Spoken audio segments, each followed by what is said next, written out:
نحمده ونصلي على رسوله الكريم اما بعد فاعوذ بالله من الشيطان الرجيم بسم الله الرحمن الرحيم رب اشرح لي صدري ويسر لي امري واحلل عقدة من لساني يفقهوا قولي۔ تو آئیے شروع کرتے ہیں سورۃ الفاتحہ سے۔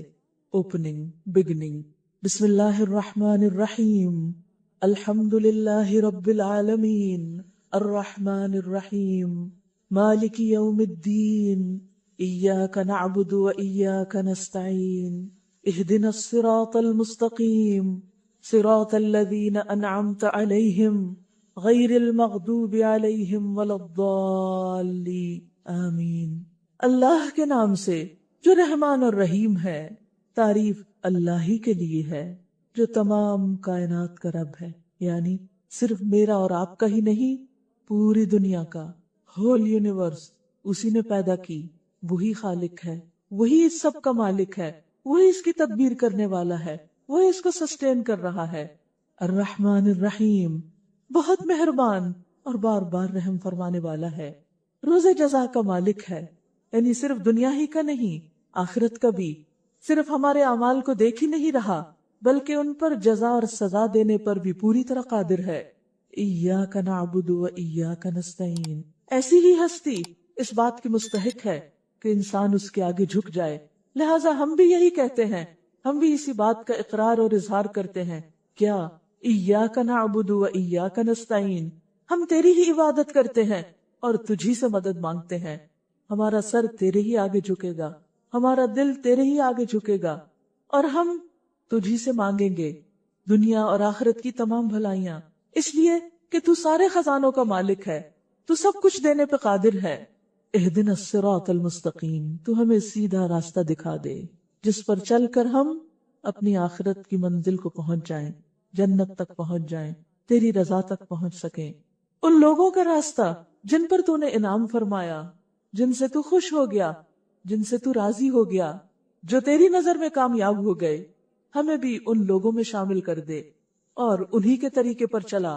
غیر المغضوب علیہم، ان کا راستہ نہیں جن سے تو ناراض ہوا، جن پر تیرا غضب ہوا، ولا الضالین، اور جو بھٹکے ہوئے نہیں ہیں، ان کا راستہ بھی نہیں چاہیے کہ جو اپنا راستہ کھو چکے ہیں، جو سیدھا راستہ چھوڑ چکے ہیں، کیونکہ اللہ نے ڈے ون سے، جب سے انسان کو اس دنیا میں بھیجا، انسانوں کی ہدایت کا انتظام کیا۔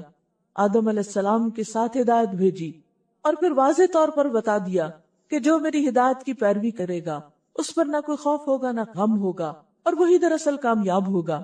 لہٰذا بے حد ضروری ہے کہ ہم بھی اسی ہدایت پر چلیں اور ہدایت کا راستہ ملنے کے بعد کسی قیمت پر بھی اس کو نہ چھوڑیں۔ آمین۔ اے اللہ تو ہماری دعا قبول فرما اور ہمیں ہدایت سے سرفراز فرما۔ سورۃ البقرہ مدنی سورت ہے۔ بسم اللہ الرحمن الرحیم الف لام میم ذالک الکتاب لا ریب فیہ ھدی للمتقین۔ الف لام میم، یہ اللہ کی کتاب ہے، یہ اللہ کی کتاب ہے، اس میں کوئی شک نہیں، گویا اس میں جو کچھ ہے بالکل سچ ہے، 100% سچ ہے۔ ھدی للمتقین، ہدایت ہے تقوی والوں کے لیے کہ جن کے دل جاگے ہوئے ہیں، جو ہدایت چاہتے ہیں، جو ہدایت کے طلبگار ہیں، جو ہدایت کی تمنا رکھتے ہیں۔ یہ کتاب ان کو ہدایت دیتی ہے، لیکن ہیں وہ کون؟ ان کی خصوصیات کیا ہیں؟ الذین یؤمنون بالغیب، وہ جو غیب پر ایمان رکھتے ہیں، ویقیمون الصلاۃ، اور نمازوں کی پابندی کرتے ہیں، نماز قائم کرتے ہیں، اوقات کی پابندی، خشوع و خضوع، تمام شرائط کی پابندی کے ساتھ نماز ادا کرتے ہیں۔ وَمِمَّا رَزَقْنَاهُمْ يُنْفِقُونَ، اور اس میں سے جو ہم نے ان کو رزق دیا ہے وہ خرچ کرتے ہیں، وہ دوسروں کے ساتھ شیئر کرتے ہیں، وہ اللہ کا دیا ہوا صرف خود ہی سمیٹ کر نہیں بیٹھ جاتے بلکہ وہ اللہ کے راستے میں، اللہ کے بندوں پر، اللہ کی مخلوق پر خرچ کرتے ہیں۔ اور جو کتاب تم پر نازل کی گئی یعنی قرآن مجید، اور جو کتابیں تم سے پہلے نازل کی گئی تھیں ان سب پر ایمان لاتے ہیں کیونکہ وہ بھی اللہ کی طرف سے تھیں۔ یہ ہیں متقی لوگ، اور وہ آخرت پر پورا یقین رکھتے ہیں کہ ایک دن آئے گا جب ہمیں ہمارے اعمال دکھائے جائیں گے، اور ہمیں ان اعمال کو صرف دکھائے نہیں جائے گا، ان پر بدلہ بھی دیا جائے گا۔ ایسے لوگ اپنے رب کی طرف سے راہ راست پر ہیں،